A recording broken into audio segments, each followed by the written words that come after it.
Alors, on va recommencer l'après-midi avec la thématique 2, la sécurisation culturelle et l'intervention en contexte interculturel. C'est vraiment impressionnant le networking, mais on a des présentateurs qui sont anxieux de commencer. Alors, merci.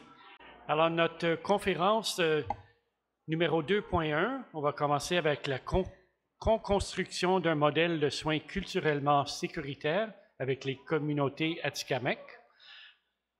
Je vais présenter les deux conférenciers. En premier, Marie-Claude Tremblay, professeure agrégée au département de médecine de famille et de médecine d'urgence de l'Université Laval, chercheuse régulière à Vitam. Ses recherches en partenariat avec les communautés et patients autochtones visent à soutenir la sécurité culturelle des soins. Elle s'intéresse aussi aux enjeux de racisme, à la participation des patients et à la transformation des pratiques de santé. Elle serait avec elle Paul-Yves Ouesineau, citoyen partenaire Atikamekw, guide spirituel, guérisseur et enseignant traditionnel. Il a occupé divers rôles dans la communauté, notamment comme intervenant culturel et formateur. Depuis 2020, il collabore à plusieurs projets de recherche sur la sécurité culturelle et les soins de santé autochtones. À vous.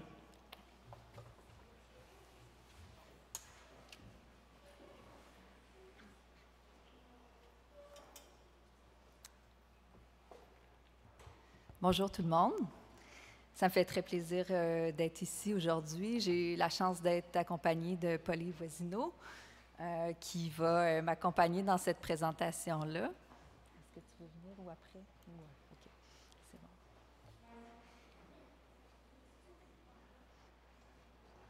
OK. Donc aujourd'hui, on va vous parler d'un projet participatif développé avec la nation Atikamekw, donc les 3 communautés Atikamekw de Manawan, Wemotaci et Obedjwan. C'est un projet que je dois dire qui s'inscrit dans une histoire de collaboration longitudinale de mon côté avec la nation Atikamekw. Et donc, ce n'est pas un projet qui émerge de nulle part. C'est un projet qui est basé sur des besoins qui avaient été identifiés dans d'autres projets préliminaires avec ces partenaires-là. Donc, le projet vise à co-développer sur la base d'une approche participative à double perspective, ce qu'on appelle aussi le two-eyed seeing, un nouveau modèle de soins pour augmenter la sécurité culturelle des soins aux patients Atikamekw dans le système de santé. Juste un petit aparté ici concernant la sécurité culturelle. Donc, la sécurité culturelle, c'est un résultat qui est ressenti par les personnes autochtones lorsqu'elles expérimentent des soins de santé dans lesquels elles se sentent en sécurité. Donc, sans racisme, sans discrimination. Et il faut aussi dire que ça implique une approche transformative des soins. Donc, la sécurité culturelle appelle l'innovation. C'est quelque chose qui est intéressant de prendre en compte. Mais aussi... c'est une approche qui est basée sur l'autodétermination des Autochtones pour favoriser une réelle transformation des soins de santé pour répondre aux besoins, droits et identités des peuples autochtones.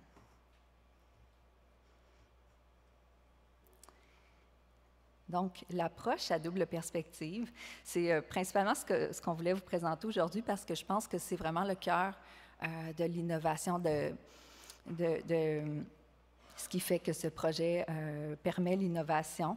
Donc, c'est une approche qui découle de principes de vie développés par des Indiens Mi'kmaq qui visent à réconcilier les visions du monde occidental et autochtone.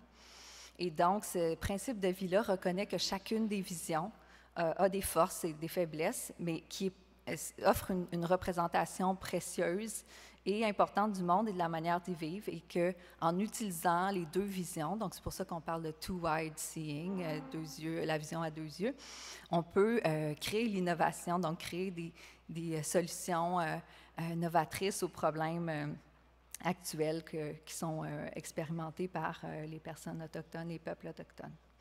Et pour concrétiser cette double vision-là dans un contexte de recherche, parce qu'il y a plusieurs travaux qui ont été faits pour appliquer ce principe de vie-là dans un contexte de recherche, bien, ça implique premièrement une approche où chacune des parties est égalitaire, humble, respectueuse l'une de l'autre, ouverte, réflexive, engagée dans un apprentissage mutuel pour mieux comprendre chacune des visions. Puis là, j'ai mentionné double vision, mais en fait, ça peut être plus que deux visions parce qu'on est chacun porteur de plusieurs visions. Mais c'est bon, le principe de la vision à double perspective, vous l'aurez compris. Dans un contexte de recherche, ça suppose aussi l'accueil des ontologies autochtones, relativistes, qui conçoivent la réalité comme un concept relationnel où finalement on s'ouvre à notre interconnexion avec toutes choses du monde, vivantes et non vivantes. Donc, ça implique ça pour les chercheurs occidentaux d'accueillir ces ontologies-là. Ça implique aussi d'accueillir les méthodologies autochtones, les sources de savoir autochtones, par exemple la tradition orale, qui est considérée comme une source de savoir très importante parce qu'elle relie les expériences des générations à travers le temps. Donc, comment est-ce qu'on a appliqué cette approche-là dans le cadre de notre projet qui visait à, je le rappelle, développer un modèle de soins culturellement sécuritaires? Bien, premièrement, c'est en mettant en place une gouvernance favorisant le leadership des Atikamekw dans le projet. Donc, comme je ne sais pas si je l'ai mentionné, mais on avait un comité aviseur avec des représentants de chacune des communautés, puis aussi du Conseil de la Nation Atikamekw, qui a été impliqué dans chacune des étapes du projet, puis participait à chacune des étapes du projet. On a aussi fait toutes les rencontres en territoire Atikamekw, au Nitaskinan, en lien aussi avec l'accueil de cette ontologie relativiste-là. On a essayé de forger des canaux d'apprentissage mutuel pour qu'on puisse mieux comprendre chacune des visions. Donc, par exemple, toute l'équipe a été formée par Paul-Yves ici, qui est formateur sur les perspectives Atikamekw de la roue de la médecine. Donc, la roue de la médecine, pour ceux qui ne connaissent pas ça, c'est une conception holistique de la santé, du bien-être qui incorpore différentes dimensions. Il va pouvoir nous en parler un peu plus. Puis, nous, de notre côté, par exemple, on a aussi créé des occasions de familiarisation avec la culture scientifique pour les personnes, les partenaires du projet. On a intégré des méthodologies autochtones et des cérémonies, des protocoles culturels dans nos rencontres. Pour nous, c'est plus que saupoudrer. Ces aspects-là, c'est vraiment un aspect significatif de notre travail ensemble. D'avoir, par exemple, une cérémonie au départ de la journée pour nous placer dans un état d'esprit, un état de conscience partagé par rapport à l'importance de la tâche et du processus dans lequel on s'est engagé ensemble. Puis, on a aussi incorporé dans le travail de co-construction de notre intervention les cadres et le symbolisme atikamekw tout au long là, du processus de co-développement de l'intervention. Alors, vous vous souvenez que le projet visait à développer un modèle logique de soins culturellement sécuritaires. Donc, voici à quoi il ressemble. Je suis certaine que vous êtes assez surprises parce que ce n'est pas la représentation typique qu'on se fait d'un modèle logique. Pourtant, tous les différents éléments d'un modèle logique plus occidental se retrouvent à l'intérieur de cette représentation visuelle-là, qui est interactive en passant, c'est-à-dire qu'on peut cliquer sur différents aspects du modèle et puis ça nous amène à une autre page qui décrit les différentes composantes du modèle. Mais donc, c'est dans cette philosophie-là d'approche à double perspective qu'on a aussi co-développé visuellement le modèle pour intégrer le symbolisme atikamekw jusque dans la représentation de notre modèle.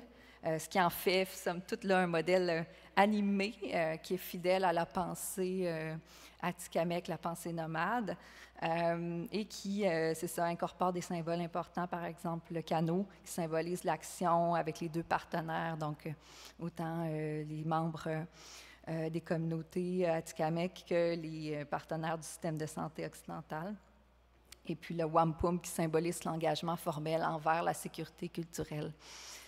Alors, Maintenant, je vais appeler Paul-Yves qui va nous expliquer un peu, parce que vous l'aurez compris que Paul-Yves va jouer un rôle très important dans ce projet-là, parce qu'il a été un peu ce facilitateur de nos apprentissages en lien avec la perspective et puis la vision Atikamekw de la sécurité culturelle.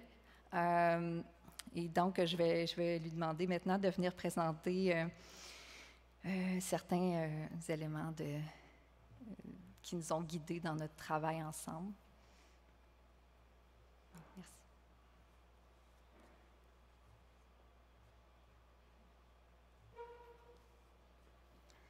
Bonjour tout le monde. Là, j'ai peut-être 5 à 7 minutes pour parler 10 000 ans d'histoire. Ce qui est important pour moi lors de la recherche, c'est vraiment il ne faut pas se le cacher que notre philosophie a été rejetée par l'Église et interdite par le gouvernement.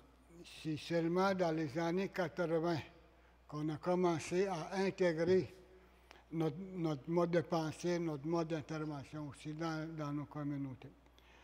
Ça n'a pas été facile, mais il fallait qu'on avance pareil. Parce que c'était vraiment l'endoctrinement, un lavage de cerveau. Excuse-moi le mot, là, un lavage de cerveau. Autant que la religion que le gouvernement ils ont essayé de détruire l'Autochtone, dans le cœur de l'Autochtone.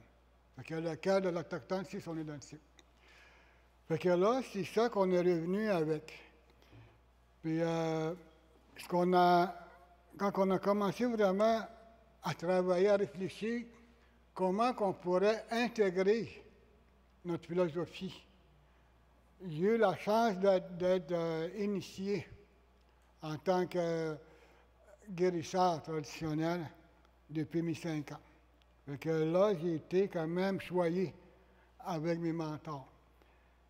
Ce qui est important de comprendre, notre philosophie est animée, tandis que les Autochtones, c'est inanimé.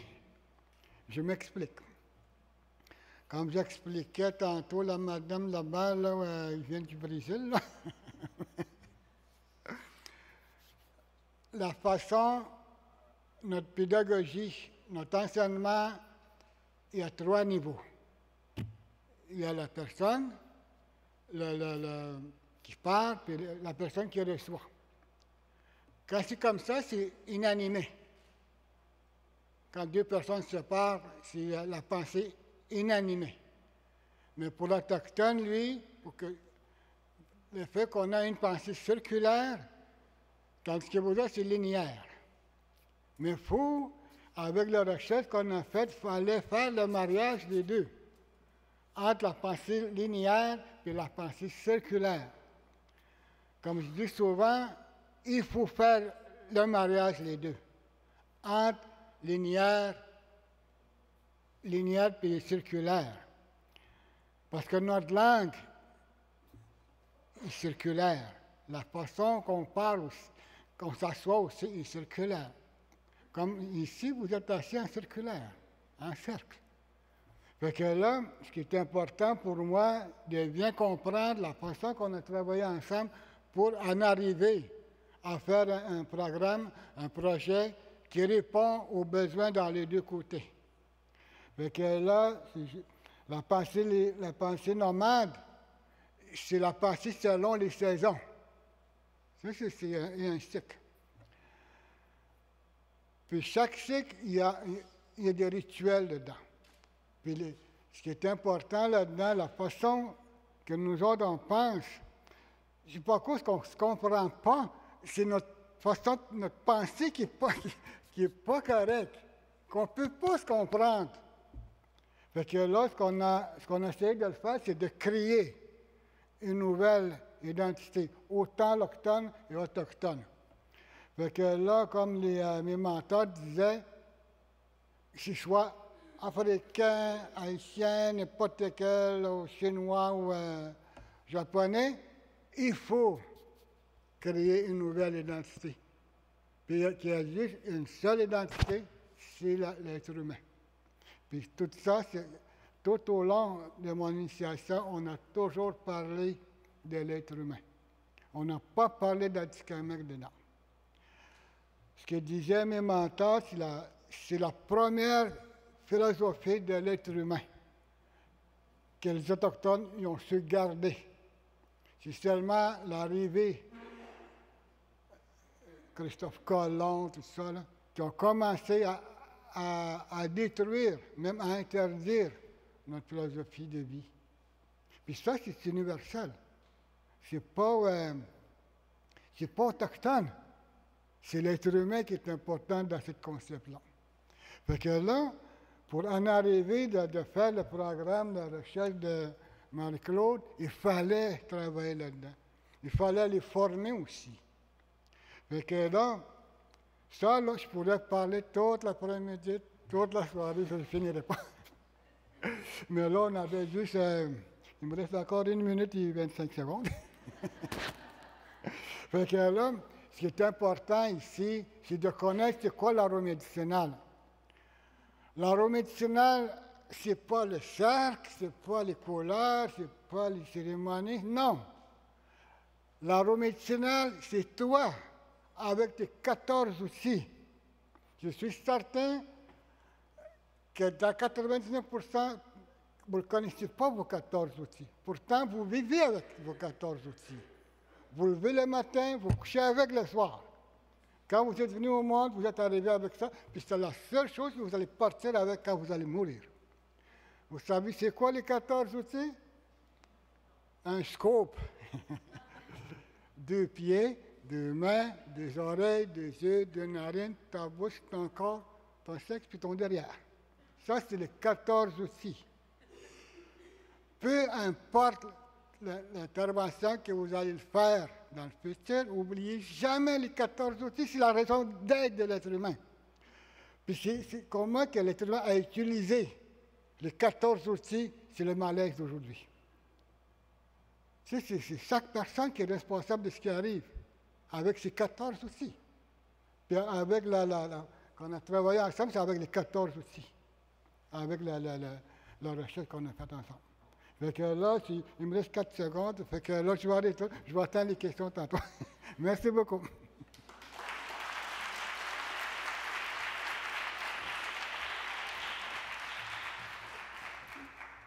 Alors, merci Paul-Yves et Marie-Claude.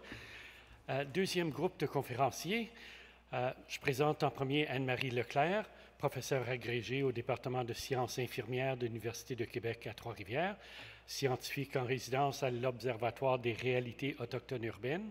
Ses recherches portent sur la pratique infirmière, la santé des premiers peuples et la santé communautaire. Elle s'intéresse particulièrement à la sécurisation culturelle des soins. Bienvenue. Deuxièmement, Audrey Pinsonneau, coordonnatrice en recherche et amélioration, continue au regroupement des centres d'amitié autochtones du Québec. Formée en anthropologie et en sociologie, elle a participé à de nombreux projets de recherche et d'évaluation en contexte autochtone.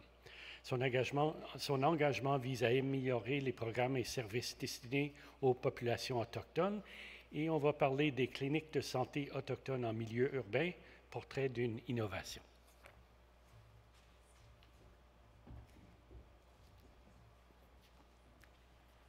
Bonjour, Koué. Alors, moi, c'est Anne-Marie, avec Audrey, qui va rester à côté de moi. Reste ici. Okay, on nous entend. Okay. Alors, voilà. Avant de commencer, mettre un peu la table, c'est quoi les centres d'amitié? Là, on vous a dit l'observatoire, le regroupement des centres d'amitié.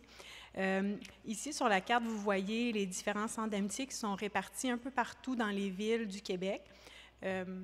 Oui, je pense que vous voyez quand même assez bien.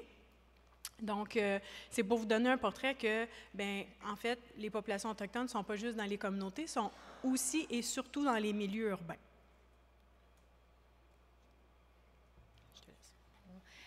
Donc là, nous, moi, je travaille au regroupement des centres d'amitié. Là, on est l'association provinciale de tous les centres d'amitié autochtones au Québec. Donc, tu sais, on a regard un peu plus de support des centres d'amitié qui sont des organisations autonomes. C'est des organismes communautaires en ville c'est vraiment du par et pour les Autochtones. C'est comme des modèles d'autodétermination autochtone là, dans les villes, c'est assez inédit. Quoi d'autre? Et oui, la particularité, par rapport aux communautés territoriales, c'est sûr que en ville, les Autochtones, les communautés sont quand même minoritaires dans la société québécoise. Donc, le centre d'amitié est souvent un lieu de repère où les gens peuvent se reposer, d'être toujours en train de s'adapter à la société, à une culture, une langue différente.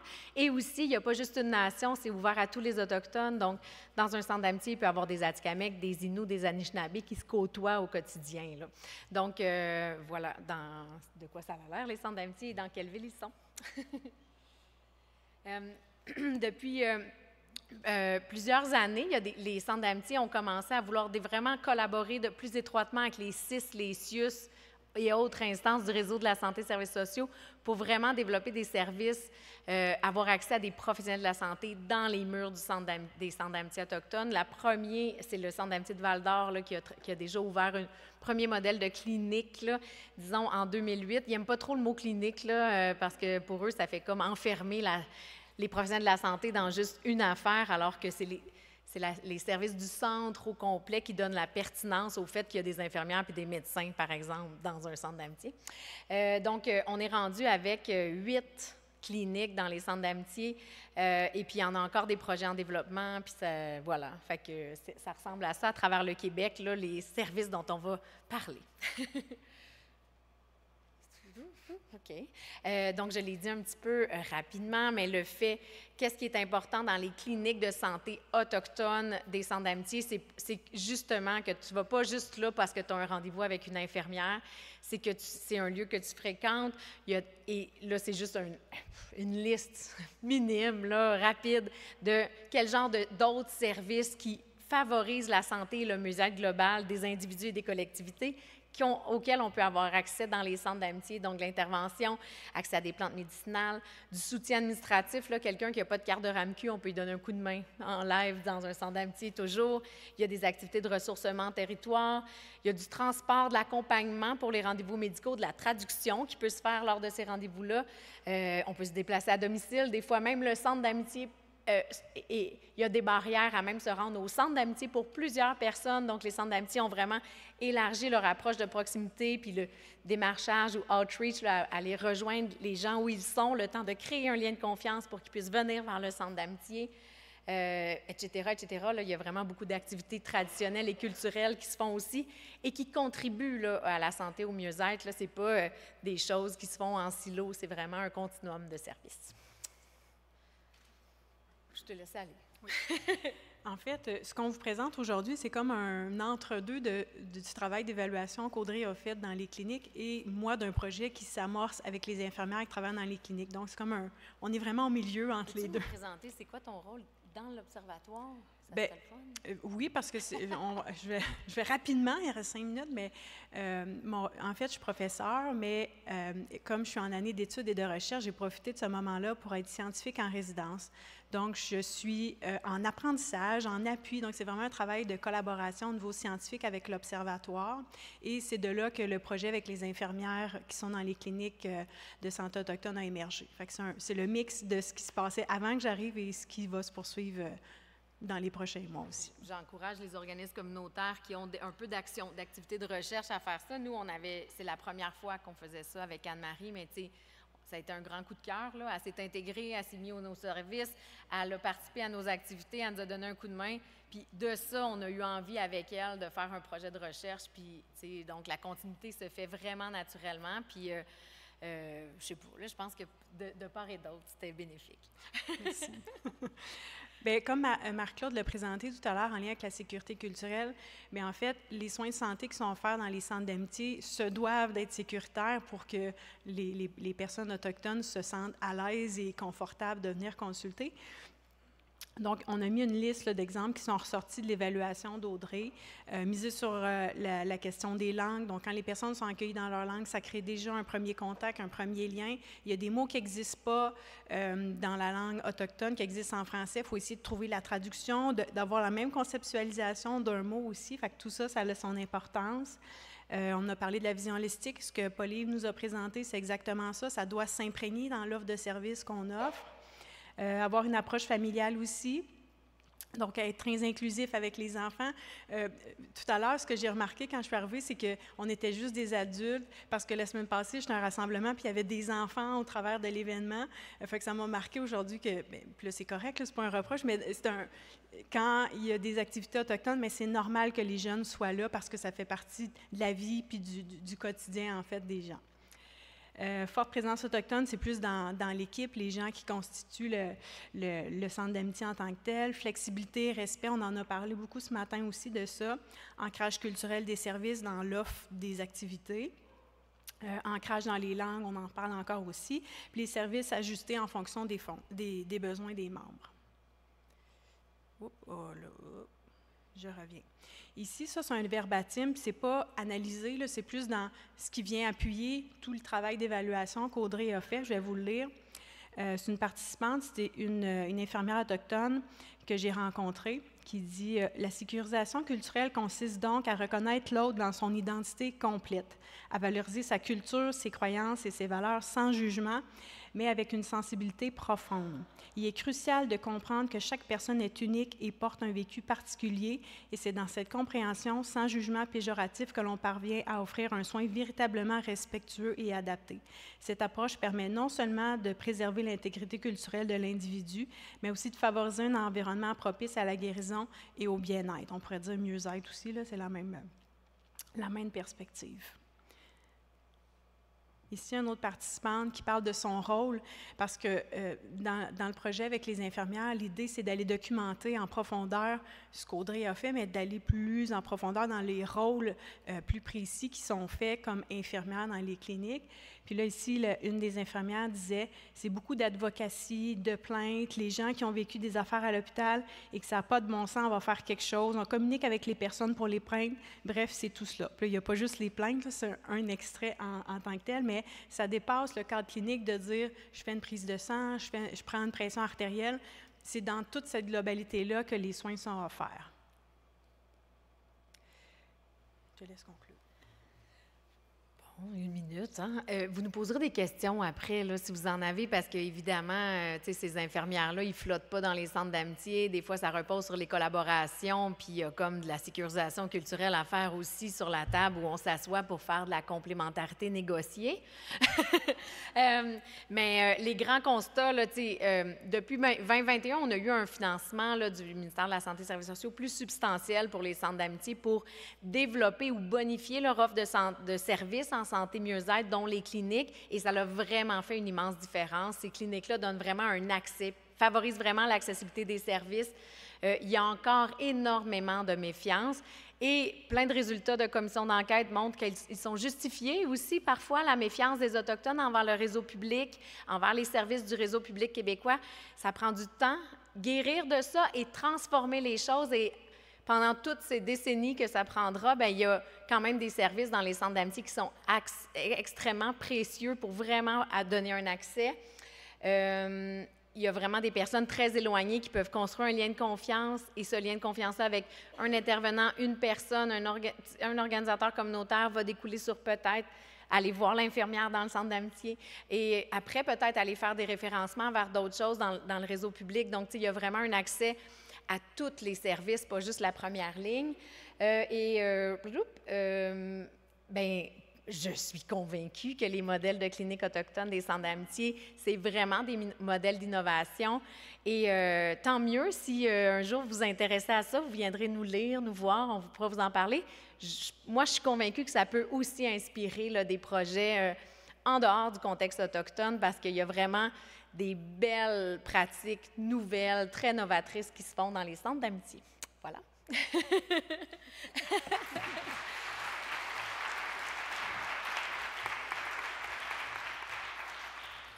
Et en effet, il va y avoir une période de questions après la prochaine présentation. Troisième conférence, lien entre les trajectoires dans le réseau de la santé et les services sociaux et l'intégration des personnes réfugiées et demandeuses d'asile. Deux conférencières.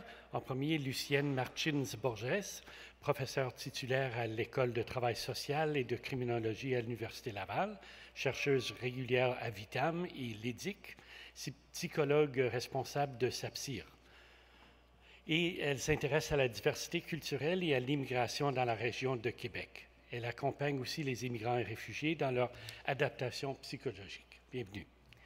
Et deuxièmement, Maria Borra-Lodici, professeure adjointe à l'École de travail social et de criminologie à l'Université Laval, chercheuse à l'EDIC, psychologue clinicienne, elle détient un doctorat en travail social. Ses recherches portent sur la diversité culturelle et l'intervention en contexte interculturel. Bienvenue.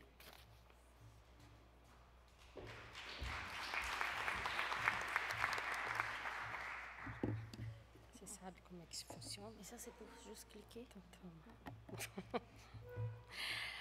Alors, bonjour. Bonjour. Bien, je commencerai par quelque chose qui n'était pas prévu dans ma présentation, je ne m'y attendais pas, mais je voulais quand même vous signaler mon désarroi, mon indignation et ma incompréhension de la nouvelle consigne du gouvernement du Québec qui a coupé les fonds pour la régionalisation des demandeurs d'asile. Donc, je pense qu'il faut commencer par là. Ce que nous allons vous présenter aujourd'hui en 10 minutes, c'est une série de réflexions issues des recherches qu'on mène depuis un certain temps. Donc, elle ne s'appuie pas sur une recherche proprement dite.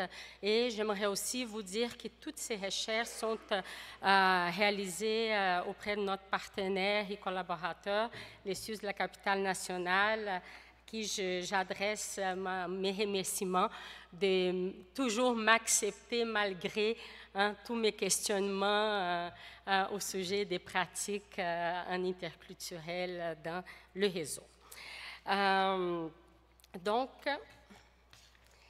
je vous dirais qu'on s'appuie ici aujourd'hui pour cette présentation et pour la question qui nous concerne tous. C'est que nous partons d'un postulat que le service des premières lignes est vraiment la porte d'entrée au système des soins, que ce soit les soins en santé, les services sociaux, tout comme la culture, elle a la porte d'entrée au système de la personne. Donc, on ne peut pas parler de la première ligne sans parler de la culture pour tenir compte des personnes immigrantes et des demandeurs d'asile dans le réseau. Oui. Puis là, je vous invite peut-être juste à réfléchir à une image. Réfléchissez à une mère qui est en train d'allaiter son bébé. Et cette mère qui est en train d'allaiter son bébé, elle répond à la fois à un besoin qu'on pourrait dire physiologique, alors de nourrir ses bébés, mais aussi à un besoin affectif, celui d'être sécurisé. Alors, ces besoins, ils sont universels, mais la façon de répondre à ces besoins, ce sont les façons proposées par chaque culture. La personne va chercher dans la spécificité de sa culture. Alors, revenons à notre image, pensons encore à cette mère qui est en train d'allaiter son bébé, sa façon de tenir le bébé, sa façon de chanter, quelles sont les histoires qu'on raconte à ces bébés, quelles sont les chansons qu'on chante, la façon de les nourrir, la façon de les porter. Tout ça,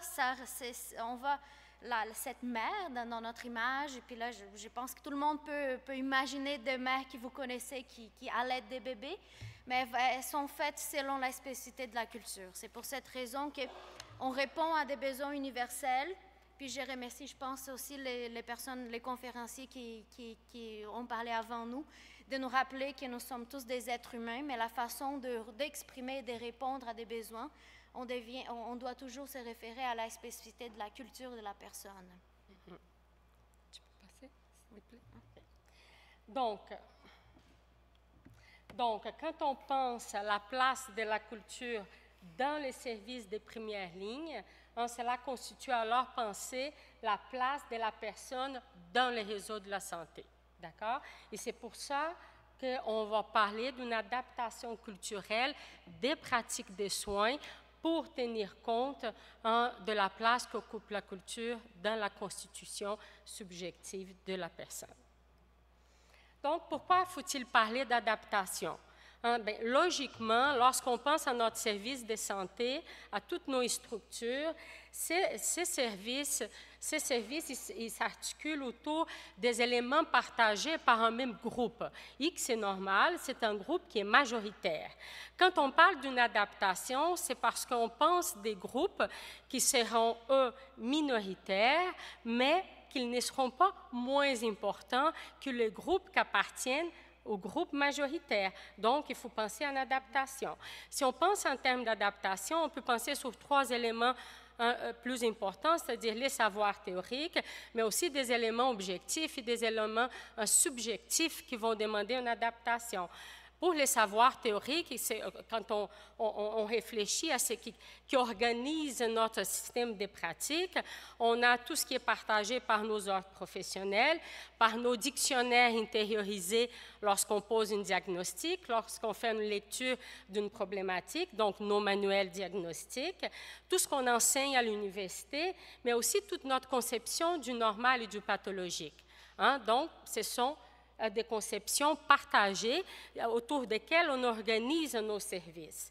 Si on pense à des éléments objectifs, on peut parler de la langue, mais on peut aussi parler de la compréhension qu'on peut avoir du réseau de la santé, que ça aussi s'est transmis au long de notre construction comme personne.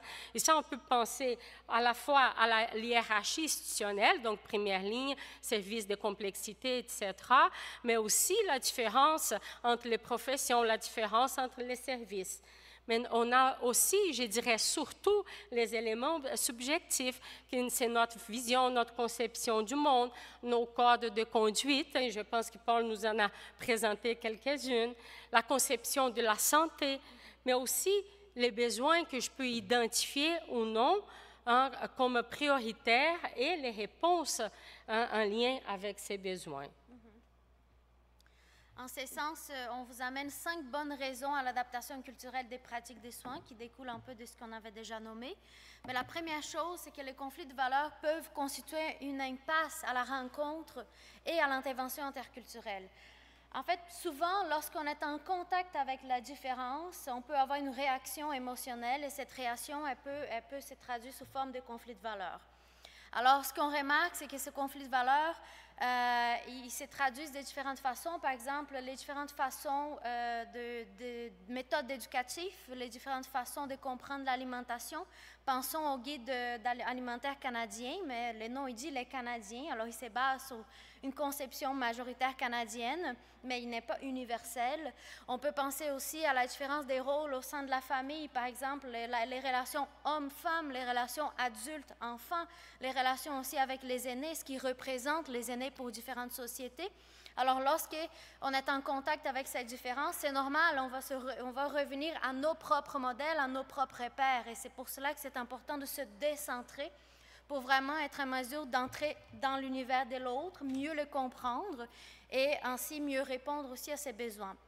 Alors, les conflits peuvent être des impasses parce qu'on peut rapidement fermer des dossiers ou faire des références, faire des diagnostics qui ne sont pas cohérents avec ce qui vit la personne. Ensuite, les connaissances des différents statuts migratoires et leurs droits respectifs contribuent à l'accès aux services. Un bel exemple, c'est justement le programme fédéral de santé intérimaire, le PFSI, aux demandeurs d'asile. On remarque que plus les intervenants ils sont au courant de ces droits en santé, plus les personnes elles ont effectivement accès aux services.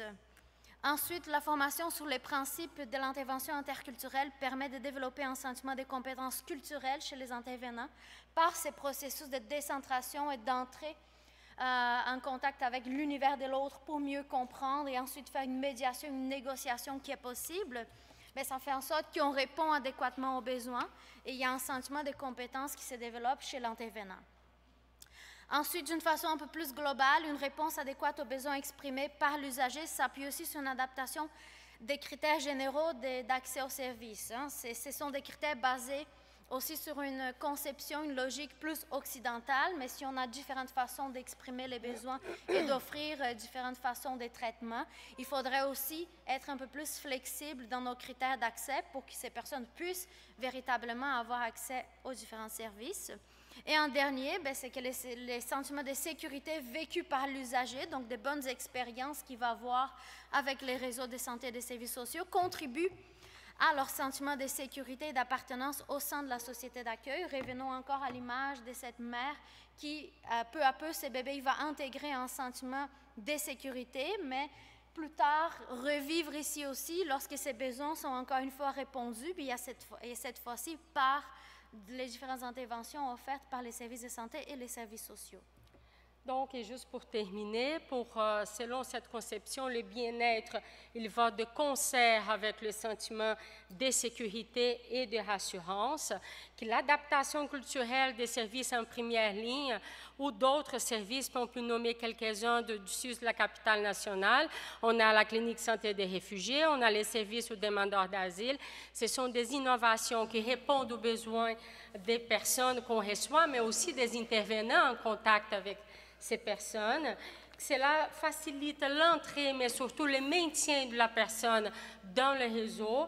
Et pour nous, c'est une façon cohérente de penser l'intégration générale, c'est-à-dire qu'on ne peut pas parler d'intégration sociale sans passer par l'intégration en santé et toute la sécurité qui en découle de celle-ci.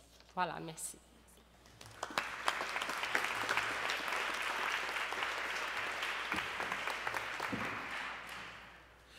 Merci, Lucienne et Maria. Maintenant, c'est une période de questions. J'ai des questions de préparer, mais comme toujours, la priorité va à la salle. On veut le dialogue. Alors, présentez-vous au micro quand vous êtes prêts. Alors, vous avez tous présenté des cas très innovateurs dans le système de santé et reliés au système de santé. Pourquoi est-ce que cette innovation est importante? Je ne sais pas, qui veut commencer? Marie-Claude? En fait, moi, je pense que l'innovation est importante pour répondre aux besoins des populations marginalisées, par exemple les populations autochtones dans la société, parce qu'on sait que leurs voix sont moins représentées dans les institutions publiques, leurs besoins sont moins bien pris en compte. Donc, l'innovation permettrait de venir pallier, finalement, de venir créer des choses qui vont essayer de rebalancer les déséquilibres qu'on constate présentement. On sait que le système de santé est parsemé de contraintes, de règles, etc., qui concourent à maintenir le statu quo. Et le statu quo, on le sait, crée des inégalités de santé pour ces populations-là, pour les populations marginalisées, vulnérables, etc. Donc, si on ne fait rien, on contribue encore à accroître les inégalités sociales de santé qui découlent des inégalités d'accès, par exemple, pour ces populations-là. Donc, pour moi, il ne fait aucun doute que l'innovation est très importante pour ça. Et les centres d'amitié autochtones, c'est bien établi. Pourquoi les innover? Pourquoi les changer? Les besoins, ils sont grandissants, ils sont complexes. Puis, donc, c'est les collaborations, le développement des services. Les centres d'amitié, ils ne veulent pas offrir des services pour offrir des services. Ce qu'ils ont à cœur, c'est de répondre aux besoins des gens, des membres des communautés autochtones urbaines. Donc, c'est des gens qui bougent entre la ville et la communauté, habitent sur communauté ou sont de passage en ville, ou des gens qui sont nés en ville et qui ont toujours vécu là, mais qui n'accèdent pas aux services dont ils ont besoin, soit parce qu'ils décident de ne pas y aller, parce qu'ils ont des craintes, parce qu'ils retardent d'y aller, ils ne comprennent pas comment ça fonctionne, ou ils ont... Donc, bref, puis pour faire du pouce avec Marie-Claude, l'innovation, elle est nécessaire quand il y a des problématiques qui sont complexes, qui sont récurrentes, et les structures, les protocoles, les façons de faire qu'on a, même si ça fait 20 ans qu'on les essaye et on ne les règle pas, les problématiques. Donc, soit qu'on reste avec ces problématiques-là et les inégalités de santé qui en découlent, ou on a du courage, on sort, on casse un peu les boîtes, on étire, on change, on contourne les façons de faire et on innove et peut-être qu'on apporte une solution, là. Et voulez-vous élaborer? Je vois, oui, oui. Oui, bien, moi, je dirais que heureusement, maintenant, nous vivons dans une société qui est diverse. Donc, on n'a plus le choix, on a l'obligation de penser l'adaptation culturelle de nos pratiques. Donc, l'innovation passe par là. Je dirais que oui, c'est pour répondre aux besoins de ces personnes, mais c'est aussi pour répondre aux besoins de nos intervenants qui se trouvent souvent devant des situations complexes face auxquelles, malgré toutes leurs connaissances, leur formation, leur expérience, ils se sentent impuissants, ils se sentent incompétents, hein, parce qu'ils sont devant la différence. Donc, c'est pour les personnes, mais c'est aussi pour nos intervenants, puis en bout de ligne, c'est pour nous tous. Mais les systèmes sont souvent très rigides. C'est pas facile d'innover. Qu'est-ce que vous avez besoin comme... Quel truc est-ce que vous pouvez partager avec l'auditoire sur comment le faire dans un système très rigide? Et votre domaine, c'est un bon exemple. Puis je pense qu'il y a un détail aussi important, c'est que tantôt Marie-Claude parlait, oui, souvent ce sont des personnes qui sont marginalisées, qui n'ont pas la voix. Et quand on parle des personnes issues de l'immigration, mais en plus, elles n'ont même pas la voix du vote. Donc ce n'est pas un détail, ce ne sont pas des personnes qui votent non plus. Mais pour revenir un peu à votre question, quels sont les trucs? Mais je pense que nos différentes recherches démontrent justement les retombées extrêmement positives, tant pour les usagers comme pour les intervenants. Donc, différentes recherches qui documentent des façons d'innover des intervenants, des programmes qui existent au sud de la capitale nationale. À partir de ces retombées, je pense que c'est une façon qu'on arrive d'essayer de changer ces systèmes qui sont un peu plus rigides. Il y a toujours une façon de contourner. J'aime bien l'image qu'Audrey-Anne nous a amenée aussi. Contourner, on ajoute, on co-construit. Et Paul Yves, l'innovation, ça peut être un retour aux sources.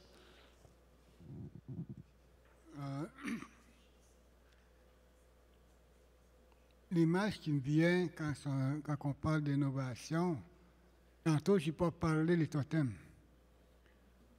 Parce que dans notre philosophie, il y a 4 niveaux. Il y a la médicinale dont j'ai parlé tantôt. Après ça, il y a les enseignements des étoiles. Les étoiles, c'est notre esprit, à nous. Après ça, il y a la mathématique et les totems. Ça, c'est la base même de notre philosophie.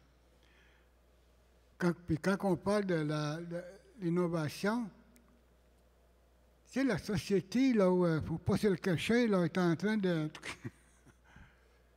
tomber là, autant religieux que politique.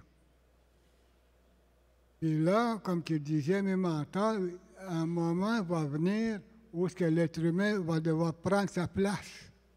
Et c'est en train d'arriver. Et aussi, c'est comme qu'il disait aussi, il va y avoir des guerres, il va y avoir des conflits au niveau mondial, des maladies. Là, il est en train tout d'arriver là. Et quand on parle d'innovation, il faut qu'il y ait une nouvelle conscience. L'innovation, c'est de développer et de créer une nouvelle conscience de l'être humain. Dans notre philosophie, on parle d'être humain, on ne parle pas de race.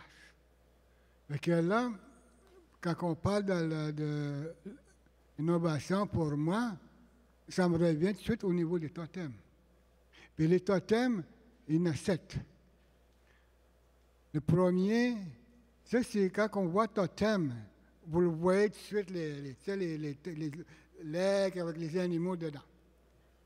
Mais ce qui est important dans les totems, c'est lui qui va animer de ce qu'on veut transmettre. Fait que là, on parle d'innovation, mais il faut qu'il y ait une structure. Et le totem est là pour structurer tout ce qu'on veut faire dans la vie. Comme le premier totem qui est l'aigle. L'aigle qui symbolise une vision. L'aigle, lui, il peut voir 10 kilomètres de quoi il veut manger. Ça fait que ça donne une vision. Et cette vision-là, pour faire le lien avec l'être humain, avec quoi?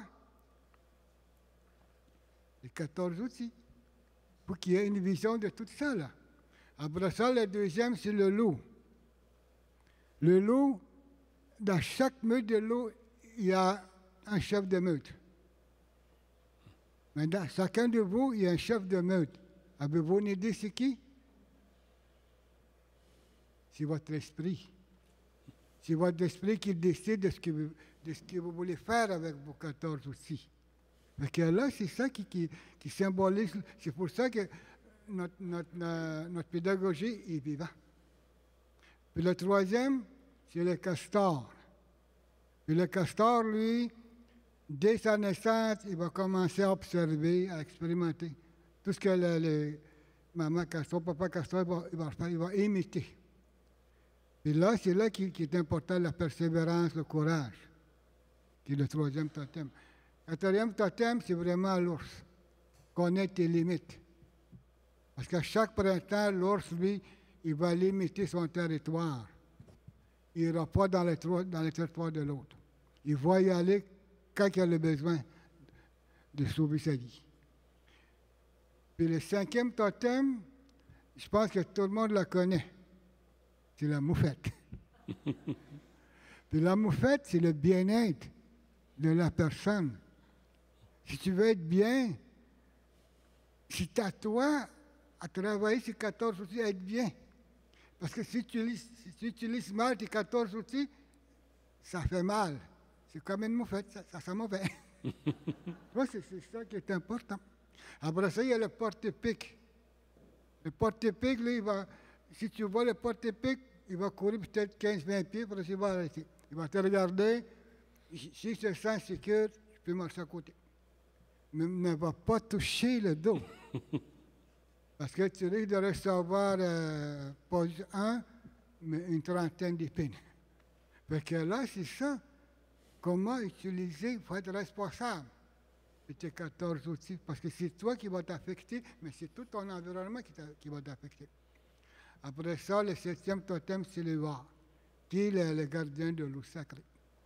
Comme qu'il disait mes mentors, le Var, lui, il va chanter devant toi quand le lac est calme. Mais toi, ton propre eau, est-ce qu'il est correct? Est-ce qu'il est propre? Des fois, il va chanter devant toi quand il y a du vent, là. Quand il y a du vent, c'est sûr qu'il y a des vagues, puis l'eau va te saler. Où est-ce qu'il t'est rendu dedans? Puis des fois, ça va de la nuit.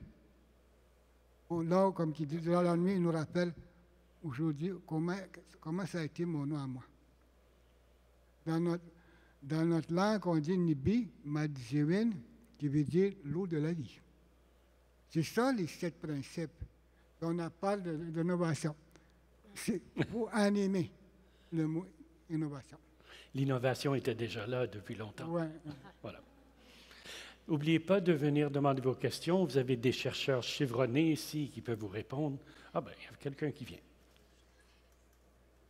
Bonjour. Oui, bien, vous alliez prendre la parole. Oui, je voulais juste ajouter une petite phrase qu'en fin de compte, ce qu'on nomme l'innovation pour nous, c'est de la connaissance pour d'autres groupes quand on parle de l'adaptation culturelle. Hein? C'est l'innovation parce qu'on ne connaît pas et on veut faire autrement.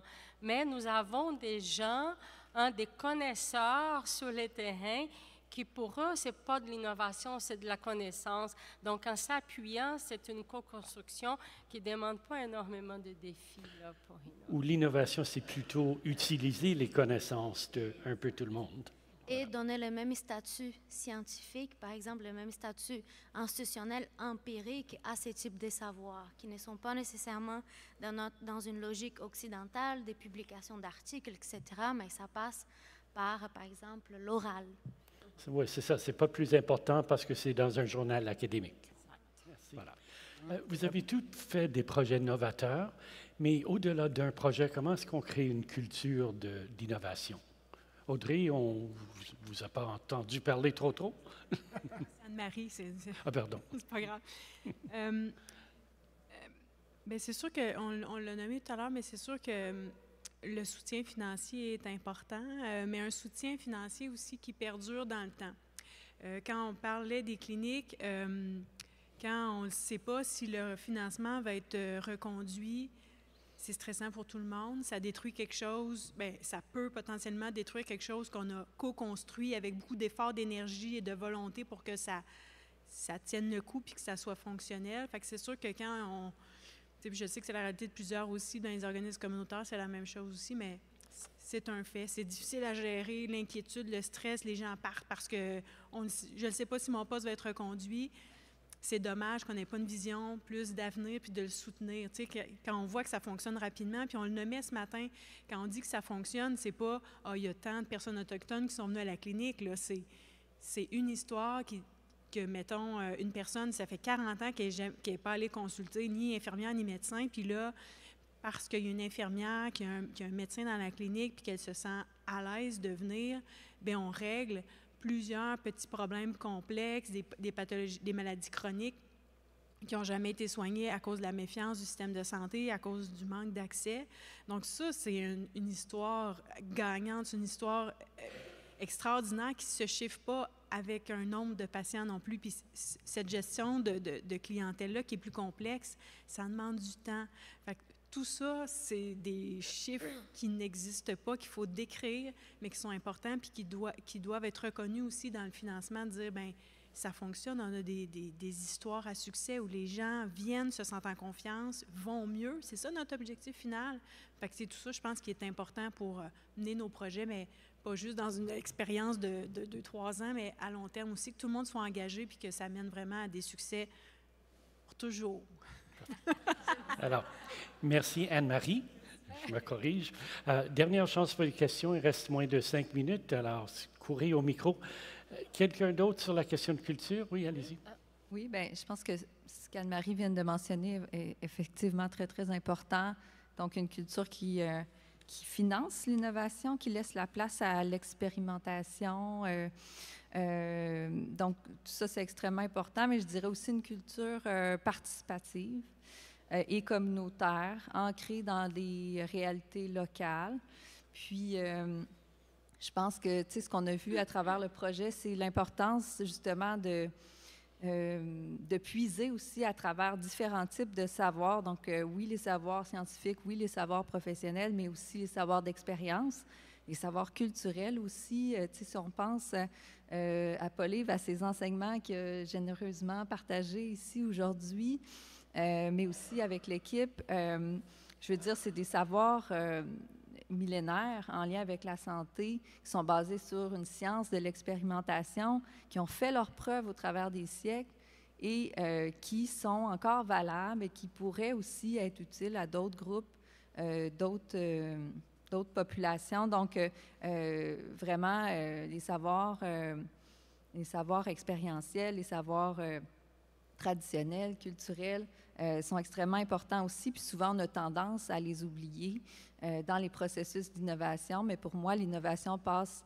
nécessairement par l'intégration de ces différents types de savoirs-là, donc par une culture participative, le partenariat et la participation. Parfait. Merci. Oui, J'aimerais ajouter quelque chose. Pour répondre, j'étais en train de penser à moi qu'est-ce que j'ai fait là pour continuer à essayer d'innover. Bien, je pense, ça fait presque 30 ans que je travaille à Québec en immigration, donc j'ai passé par 5 crises institutionnelles de changement de réseau. Bien, on est devant une nouvelle. Ça, c'est cette semaine. Bien, mais je pense que ce qui, moi, m'a convaincue à maintenir toujours, je suis d'abord une clinicienne, à chaque fois que je veux abandonner, je pense à tous mes patients, à tout ce que j'ai entendu et que j'entends. Je travaille seulement auprès des personnes réfugiées, les demandeurs d'asile, donc qui ont vécu des traumatismes, et je me dis que innover, c'est un engagement. C'est avant tout un engagement social, c'est la base de l'intervention. Et par contre, on ne peut pas le faire seul. Ça nous prend des bons gestionnaires, ça nous prend aussi, là, oui, du financement, mais c'est de l'engagement parce qu'un bon professeur, un bon chercheur, un bon clinicien, on convainc des bons intervenants, qui convainquent des bons gestionnaires et ils vont finir par convaincre des bons politiciens. Alors, voilà. Ben oui, ça prend de la conviction pour innover. Espérons que ça arrive aux politiciens bientôt. Alors, c'est une bonne note de clôture. Alors, remercier nos panélistes et on revient après la pause dans 20 minutes.